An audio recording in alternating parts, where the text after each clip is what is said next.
Üdvözlök minden kedves hölgyet és urat, és mindenkit a kettő között. Bár legyünk őszinték, hogyha organikusan jutottál el odáig, hogy megtisztelj a figyelmeddel, valószínűleg inkább a második tábort erősíted. Az én nevem Endre, filmgyártási fegyvertechnikusként dolgozom, és amatőr hobbi sportlövő vagyok. Úgyhogy két tevékenységem által elég sok olyan eszközhöz van hozzáférésem, amit én érdekesnek találok, így megosztásra is érdemesnek. Amit ma hoztam nektek, az elsőre vethet fel bizonyos kérdéseket, mint hogy például miért mutogatok nektek egy mezei AR-15-öt. Láttuk már ezerszer filmekben, játékokban, aki járt lőtéren, az is találkozhatott vele. Ez az egyik legelterjedtebb fegyverplatform, világszerte használják civilek és rendvédelmi szervek is nagy lelkesedéssel. Nos, nem tervezek senkit válasz nélkül hagyni. Az előttem lévő karabély nem más, mint egy Bavarian Tactical Systems BTS-15 karabély, amely igazándiból két okból különleges. Az egyik, hogy ez az első magyar gyártású AR-15, erre mindjárt visszatérünk. A másik pedig, hogy a platformhoz használt szokványos 223 vagy 556x45-ös kaliber helyett ez 300 Blackout kaliberben készült.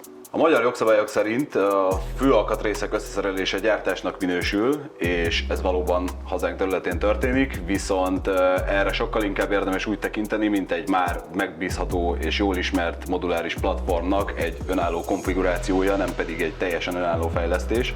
Mint ahogy a neve is sejteti, nem Turulmadár Tactical Systems lett az elnevezés, hanem Bavarian, azaz Bajor Tactical Systems, ami jól jelzi a valós vásárlói célközönségnek egy nagy százalékát, ezt leginkább Németországban vásárolják sportlövők és vadászok is. Magát a platformot illetően nem szeretnék senkit untatni fölösleges technikai részletekkel, Eugene Stoner találmányát azért a legtöbben már ismerik. Alapvetően amit érdemes tudni róla, hogy ez egy direkt gázelvezetéses, forgó, zárfejes leteszelésű rendszer, ami lényegében azt jelenti, hogy a lövedék mögött távozó lőporgázoknak egy részét a rendszer visszavezeti, és ez mozgatja az árat, ami elvégzi az előtt lőszer ürítését és az új lőszer betöltését. Azt azért szeretném kihangsúlyozni, hogy esetünkben nem egy tesztről beszélünk, mert igazából bármilyen lőfegyver esetén egy valós eredményt mutató tesztelés nem úgy zajlik, hogy az ember kicsit megfogdossa és néhány száz lőszert ellő vele, hanem nyilvánvalóan hónapokon át tartó terepteszteknek vetik ki, és sok százezer lövés után lehet levonni bármilyen valós konklúziót, úgyhogy kérem ezt mindenki csak tekintse egy általános bemutatónak. No, de beszéljünk pár szóban itt a valódi különlegességről, ami nem más, mint a fegyver kalibere, azaz 300 Blackout. A 300 Blackoutot az AAC nevű amerikai fegyver- és lőszergyártó cég tervezte kifejezetten az AR-15 platformhoz. Tömören fogalmazva, a 300 Blackout tervezésekor igazából az elsődleges cél állítólag az volt, hogy AR-15-ös platform esetén rövidebb csőből kilőve az 556-os kalibernél jobb balisztikai teljesítmény nyújtson, hangtompító és szubszonikus lőszer használata esetén pedig halkabb legyen, mint teszem azt egy 9x19-es Luger lőszer. Az imént emlegetett 556x45-ös lőszerrel kapcsolatban egyébként érdekesség, hogy a fegyver legtöbb alkatrésze, többek között az ár és a tár is kompatibilis a 300 Blackout-tal, ami viszont a legkevésbé sem, az a cső, ugyanis teljesen más a lövedék átmérője. Állítólag csőre lehet tölteni a 300 Blackout-ot egy 223-as puskában. Aki erre kíváncsi, az nyugodtan nézzen utána a YouTube-on, mi egész biztosan nem fogjuk kipróbálni, mert bár csőre lehet tölteni, főleg a forward assist megnyomásával, viszont ha onnan sikerül elsütnünk, akkor bizonyos speciális egységek részéről felmerült az igény, hogy a már meglévő és rendszeresített AR-15-ös karabélyból tüzelhető legyen egy olyan lőszer, ami megközelíti az AK-47-es által használt 762x39-nek balisztikai teljesítményét. Viszont, ami esetünkben még érdekesebb és hangsúlyosabb, az az, hogy hangtompító használat esetén az 556-os lőszerhez képest állítólag lényegesen halkabb teljesítmény nyújt. Már is lényegesen jobb az összkép. Mielőtt elkezdek forogni vele, azért biztonság kedvéért megmutatnám, tár hiányzik, töltényű üres, elcsattintani nem fogom, úgyhogy csak gyorsan biztonságba teszem. Akkor érdemes szót ejteni az örömhírről, miszerint 2024. januárjától kezdve a magyar jogszabályok végre lehetővé tették sportlövők és vadászok számára a hangtompító használatát. Így esetünkben ezt valljuk be, elég nagy zicser lett volna kihagyni. Ahelyett, hogy tovább untatnálak titeket a dumámmal, szerintem inkább nézzük meg azt, amire mindenki kíváncsi, többek között én is, hogy a lőtéren mit tud maga a fegyver, illetve mit tud a 300 Blackout hangtompítóval, hangtompító nélkül, szuperszonikus és szubszonikus lőszer használatával. All I hear, go get the money, so I go get it. Hate means I do something right, so I'ma let them. Az előző fűtött szobával ellentétben most itt vagyunk a remek adottságokkal rendelkező budapesti V-Pro lőtéren, ahol nem csak a segünk fagy be, de az eső is esik, de értetek bármit.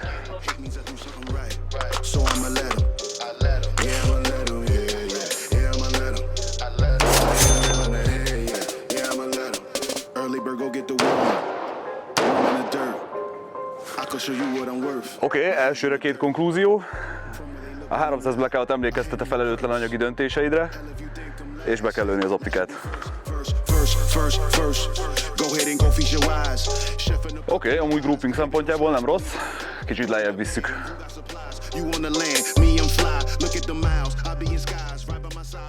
Csináltunk egy ilyen jó kis sufti tuning belövő padot, és Zoltán kollégám, fegyvermester segít majd a szakszerű optika belövésben.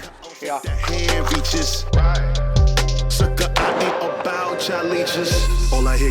Az oldalirány tökéletes, úgyhogy csavartunk rajta néhányat lefelé.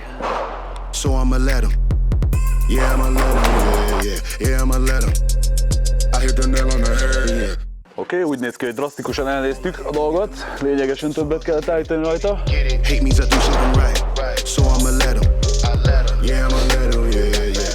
Na, ez fasza. Ez jó lövés. Sokat olvastunk róla, sokat beszéltünk róla, de mint tudjuk, a duma olcsó, a lőszer pedig tönkretesz. Nézzük meg, milyen a hang, hangtompító nélkül, Supersonic 300 Blackout.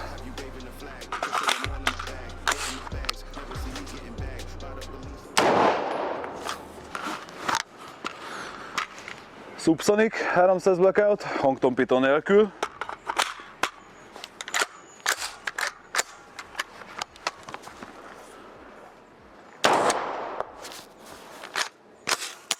Hangtompító, Supersonic.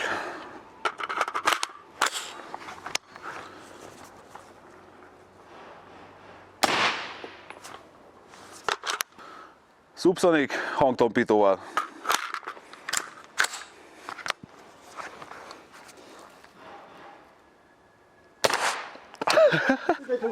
Ez konkrétan egy 22-es. Arra vagyok kíváncsi, hogy mivel az optikát hangtompító nélkül lőttük be Supersonikkal, lövünk egy 3-as grupot, és meglessük, hogy mennyit változik a szóráskép, hogyha kicseréljük a lőszert Subsonicra, és feldobunk egy hangtompítót. Nézzük meg az első 3 lövést. Supersonic hangtompító nélkül.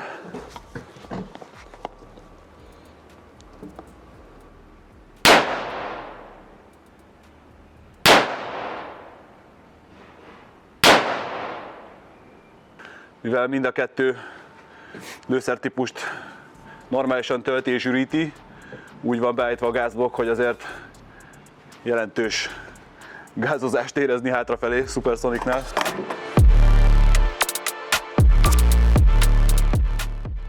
Oké, felkerült a hangtompító, Subsonic 3 lövés, nézzük meg, mennyit változik a szóráskép.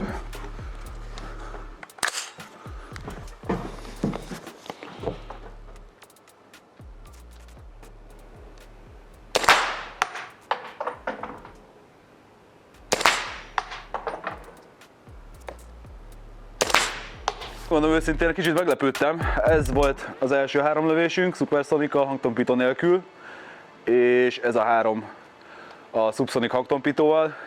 Hogy őszinte legyek, sokkal nagyobb különbségre számítottam. Maga a szóráskép az egyébként mind a kettőnél egész jó, és nem lett sokkal drasztikusabb, ez simán lehet az én hibám, hogy elhúztam. Viszont mivel a Subsonic egy lényegesen nehezebb lövedék, és sokkal lassabban repül, ezért, hogyha szerintem nem 25 méterre próbáltuk volna, hanem mondjuk 50, akkor már lényegesen nagyobb különbséget láttunk volna, tipre itt lett volna. De hát itt most 25 méter áll rendelkezésre. Érdekes.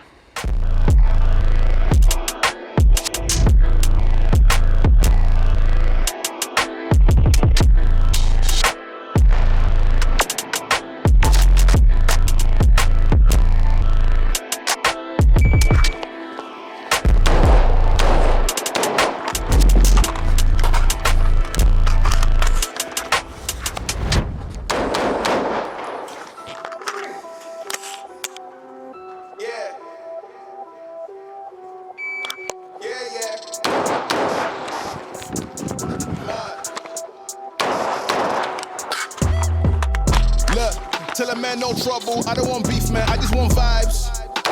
Big man like me, no need for the telephone hype. I got too much getting online. One rule, then dead I'm on site. Wrong move, I bet they gon' ride. No need for the telephone hype, nah. No need for the snoozing. Big whip outside, I'm cruising. Big stick inside, no losing. Better watch out for the snake and Judas is. Don't ask them who this is. I bet they know what I'm moving in. I bet I show it into a dim. How you hate and then lose again? How you hating my vibes? Why you wasting my time?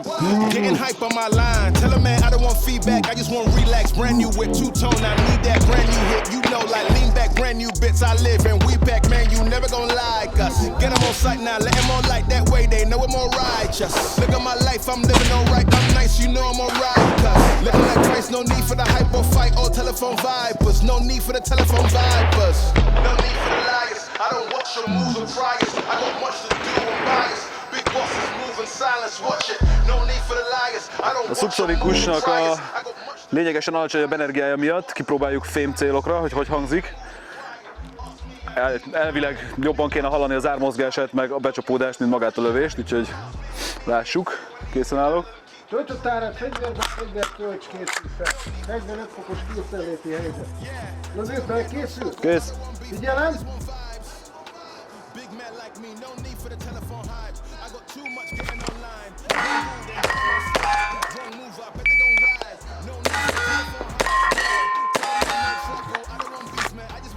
Ez egy nagyon különleges lövészóra, ami a lövés zaját méri. Úgy tudjuk az időt mérni, hogy mennyi idő alatt teljesíti az adott lövő a pályát. Az óra nem hallotta a lövéseket. Itt álltam körülbelül Endre hátam mögött, ide kellett tartom az órát, hogy észlelje a lövés zaját. Igen, egyértelműen hangosabb volt itt a csattogás, meg a becsapódás, Nagyon mint maga a lövés. A Subsonic. Nagyon komoly. Jó játék ez. Most annyira halknak tűnik, hogy most saját felelősségre levettem a fülest, úgyhogy kíváncsi vagyok, hogy így mennyire elviselhető a hang.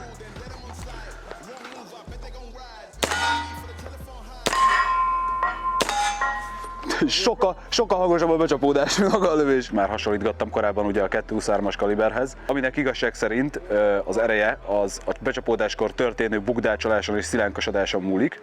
A lövedék sebessége pedig ugye nagyban függ a cső hosszától. A 223-as esetében nagyjából 18 csőhosszig csak növekszik a lövedék sebessége, és egy 10,5 szoros cső esetében 55 graines lövedéknél már meglehetősen elkezd csökkenni az energia. A 300 Blackoutnál viszont ez esetben egy 12,5 szoros csőről beszélünk, de állítólag, amennyiben hihetni lehet az internetnek, 9 incses csőhossztól már teljes lőporégésről beszélünk, úgyhogy úgymond nincsen elvesztegetett energia.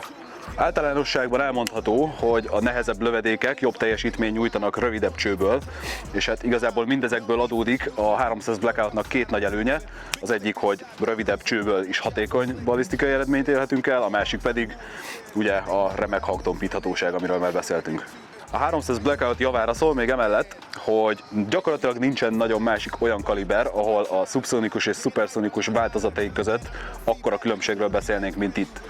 Például okáért egy 155 graines 9 mm-es 19-es Luger és egy szubszonikus 150 grain fölötti lövedék között is igazából szőrszálhasogatás lenne keresgetni a különbségeket. Nyilván hangtompítóból lőve kellemesebb élmény nyújt a nehezebb lövedék és a kisebb sebesség, de nincsen igazából jelentős különbség. Ugyanez a helyzet a 223-nál, amiről már beszéltünk. Egy 55 graines 223-as rövidebb távon nagyobb roncsást okoz, egy például 77 graines lövedék pedig nagyobb távolságnál jobban megtartja az energiáját és egyenesebben repül. A 300 Blackout esetében viszont általános szuperszonikus lőszer 110 graines, míg a szuperszonikus 220. Most ezt még én is össze tudom rakni, a kevés matek tudásommal, hogy kétszer akkora súlyról beszélünk, és kétszer akkora súly esetén nagyjából 1000 láb per másodpercnyi sebesség különbség van. Úgyhogy gyakorlatilag a szuperszonikus 300 Blackoutot hasonlíthatjuk az AK-47-es 762-39 teljesítményéhez, míg a szubszonikus nehezebb 300 Blackout inkább egy kicsit aerodinamikusabb 45 ACP-re hasonlít. És igazából ezek durva hasonlatok, de azt jól szemlélteti, hogy mekkora a különbség a két lőszertípus között.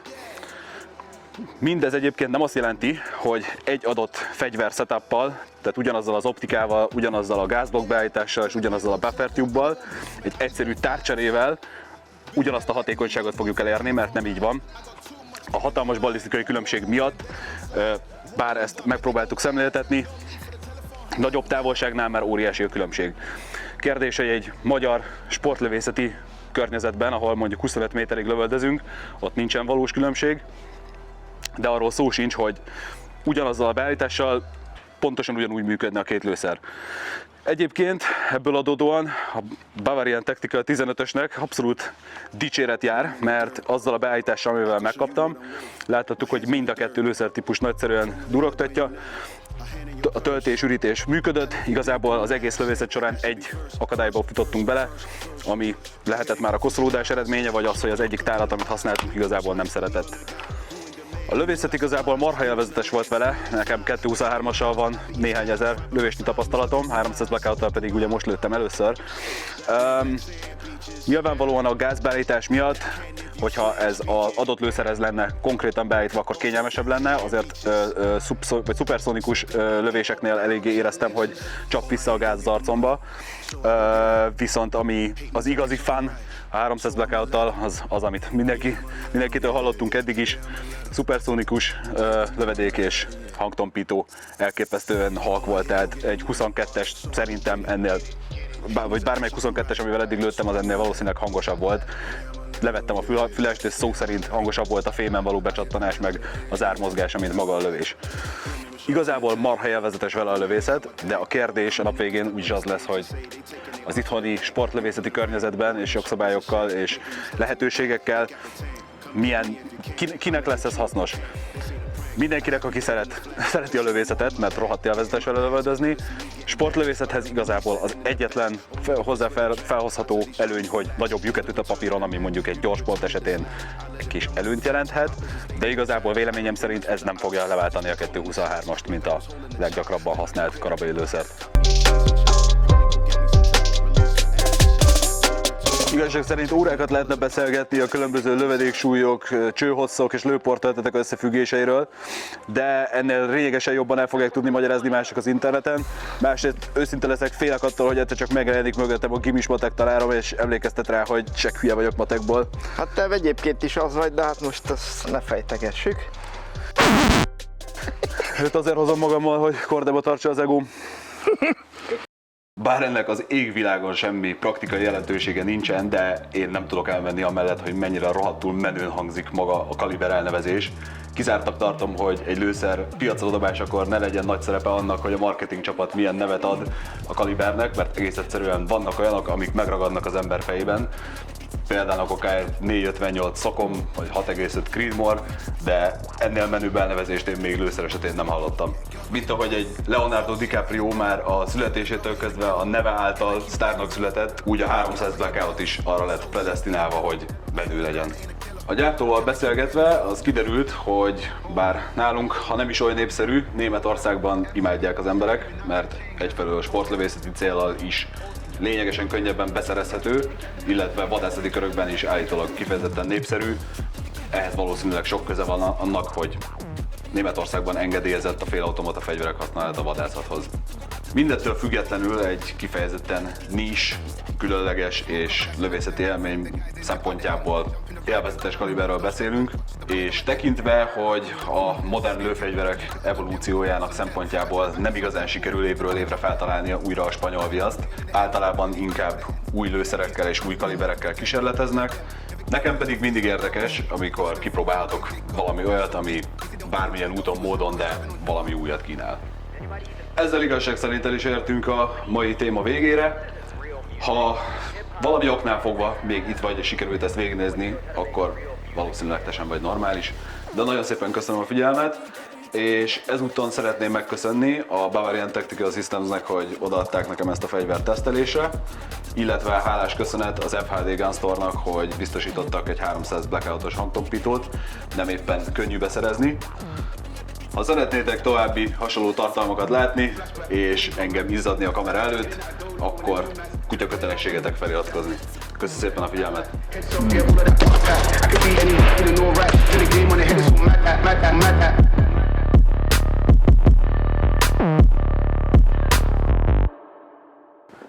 Beti, meg nekem most esik le. Ez végigfordítva volt az állványon. Ne.